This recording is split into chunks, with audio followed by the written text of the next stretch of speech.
a história para o povo Chocó, né, a gente tem que pensar da história, para responder essa pergunta, a história enquanto ciência, né, que é essa história que vem surgindo aí desde o século XIX, enquanto, né, uma história basicamente científica, né, que trabalha com documentos, né, começa ali com o positivismo, mas e agora que a gente tem uma outra versão de história, e a história, né, que é uma história narrada pelo próprio povo Chocó, né, ou pelos próprios povos indígenas, né.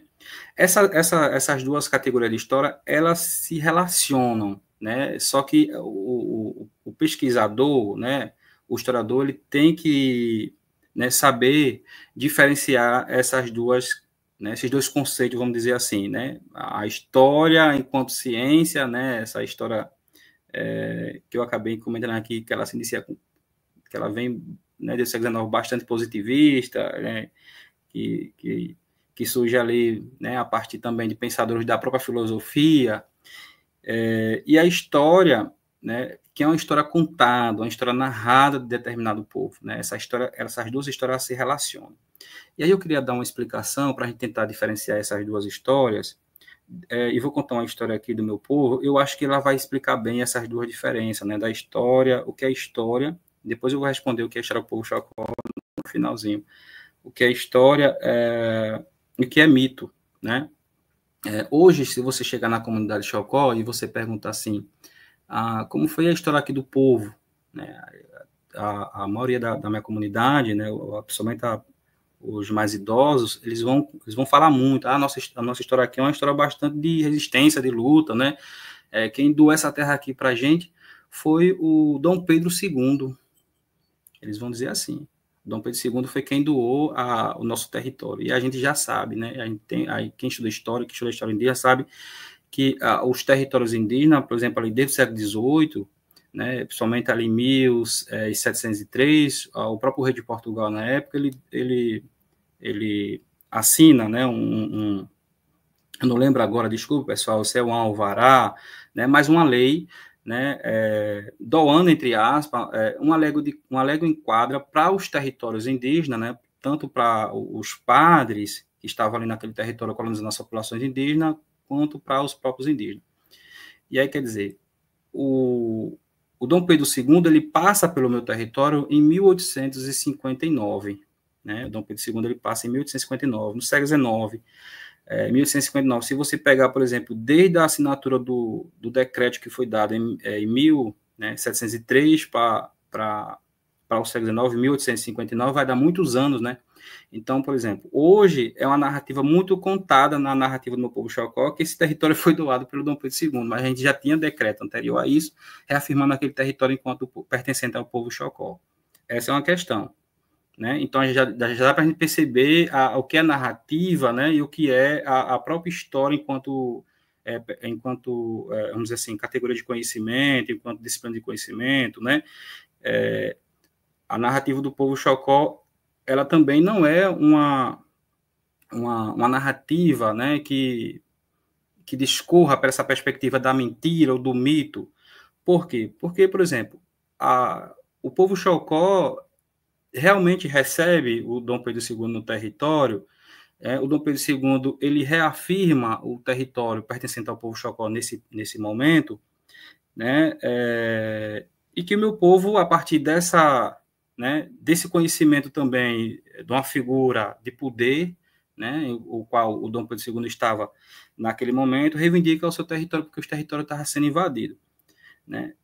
E aí há uma outra questão que, quando você vai ouvir os próprios anciões da comunidade, os indígenas mais, né, com maior experiência, vamos dizer assim também, eles vão dizer assim, olha, Dom Pedro II passou aqui, né, na nossa comunidade, veio numa canoa a pano, né, a vela, como eu acabei falando naquela outra história do Jorge Garner, faltou vento aqui na frente da comunidade e o Dom Pedro II, né, como não tinha vento para ele subir o rio, ele desceu e ficou aqui na comunidade Chocó. essa é uma narrativa que vem desde o século XIX, a minha população ela vem relatando isso. Realmente, Dom Pedro II, ele esteve na Comuna de Chocó, ele foi até a comunidade de Chocó, mas a pedido do Frei Dorotheu Loreto, que era o capuchinho na época que estava responsável pelo aldeamento, né? Primeiro ele passa numa embarcação a vapor, né? A gente lê isso no relatório de viagem dele. Ele passa pela comunidade de Chocó numa embarcação a vapor, vai até a cidade de Pão de Açúcar, que é a cidade mais próxima que tem da minha comunidade, dorme na cidade de Pão de Açúcar e recebe uma carta do Frei Dorotheu de Loreto para ir visitar a comunidade, né? Ele vai visitar a comunidade, e o meu povo Chocó, como estava nesse momento também, né, num processo de reivindicação de território pelos fazendeiros que estavam invadindo a terra, falam a ele que o território estava sendo invadido, né? E ele diz assim: como é que o território está sendo invadido? Que história terá que são de vocês?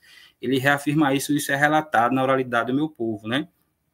E aí eu queria pegar essa história do Dom Pedro II, porque ela é bastante relacional com isso, porque a gente já consegue identificar um pouco da história que eu contei aqui anteriormente, né? Quem passou primeiro foi o George Garner. O George Garner, ele passa em 1838, né? É um escocês que vem fazer pesquisa no Brasil, no Nordeste, pesquisar botânica. Ele passa em 1838 pela comunidade de Chocó.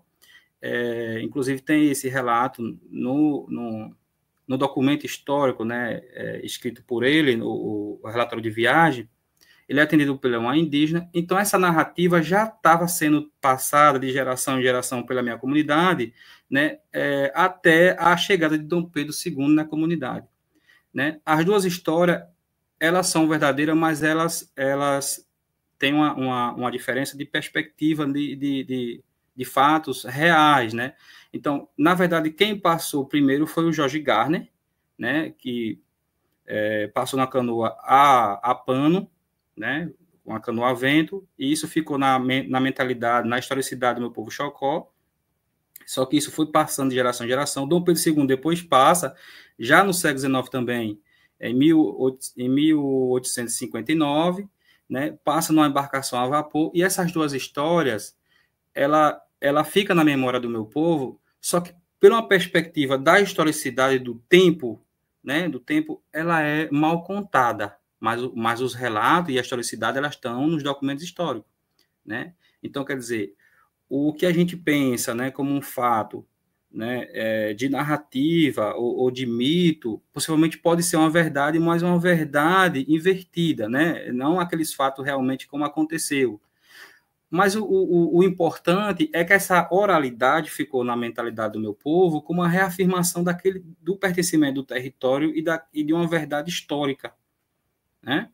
Então, isso é o que é importante, né? Apesar dos fatos históricos não condizer com a questão da veracidade dos fatos em relação à questão cronológica, vamos dizer assim, mas ela foi uma verdade, né? Ela foi uma verdade. Então, ela tem uma diferença muito grande com a questão histórica. Então, a história ela vai atrás realmente daquela verdade, né? Pela perspectiva, vamos dizer assim, do documento. A gente foge da perspectiva positivista, mas a gente não sai dela, né? Porque a gente tem que voltar todo o tempo aos documentos para tentar entender essas veracidades, mas que a narrativa que até hoje é contada na comunidade, ela foi uma verdade, né? Então, a gente precisa entender esses dois contextos, né? E aí, a questão de mito para as populações indígenas, ela tem uma diferença muito grande, né? Dependendo das comunidades. Então, o que é mito para um povo pode ser verdade para outro povo, né? O que é mito para uma parte do Chocó pode ser verdade para uma parte do Chocó. Então, a gente não pode dizer se realmente é mito, se é verdade. Eu, enquanto pesquisador, enquanto historiador, eu vou ouvir essas duas versões e vou tentar articular e fazer o cruzamento aqui de perspectiva de fontes para tentar articular essas verdades, vamos dizer assim, né, na questão dos documentos. Isso eu fiz no mestrado, né? Peguei essa história, essa narrativa, que ela não é uma mentira, claro, ela tem essa questão da deficiência, vamos dizer assim, não seria, acho que o correto não seria nem deficiência, mas ela tem esse erro de datações, de perspectiva da própria história, vamos dizer assim, da narrativa, da oralidade, porque também ela vem desde o século XIX, passando de geração em geração. Não é fácil você manter uma história, né, ao longo do tempo, pela oralidade, né? Isso também a gente tem que pensar sobre isso, né? Mas que ela é importante porque ela reafirma uma verdade que está contada nos próprios documentos, né? E isso vai, né, vamos dizer assim, de alguma forma, ser uma prova de um documento, né? Se a gente for pensar, por exemplo, a perspectiva da reafirmação daquele povo enquanto pertencimento daquele território, né? Então, quem que estava aqui? O povo Chocó. Quem passou por aqui? Dom Pedro II. O povo Chocó todo o tempo conta isso, né? Claro, a gente vai pensar os documentos também, né? Sobre essa perspectiva de você tentar conhecer melhor os fatos históricos de como foi que aconteceu realmente, para você trazer essa verdade, né, na própria historicidade, na narrativa escrita, né, pelo objetivo da pesquisa histórica, vamos dizer assim, né? Mas é isso, né? A história para o povo Chocó, ela é uma história, né, que diferencia muito dessa história que a gente conhece enquanto categoria científica, mas é uma história que também traduz essa historicidade da perspectiva da verdade também, né? É uma história de resistência, é uma história de oralidade, é uma história de pertencimento, né? É uma história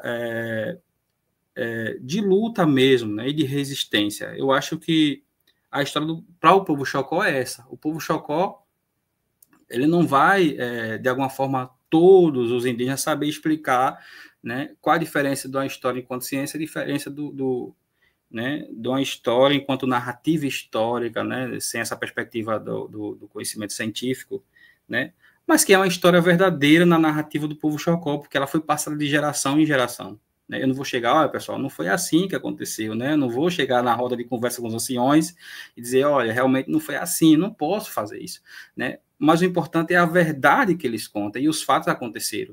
Né? E os fatos aconteceram. Então, a história do povo Chocó é uma história contada de geração em geração que condiz com a verdade, com a realidade. É uma história de resistência.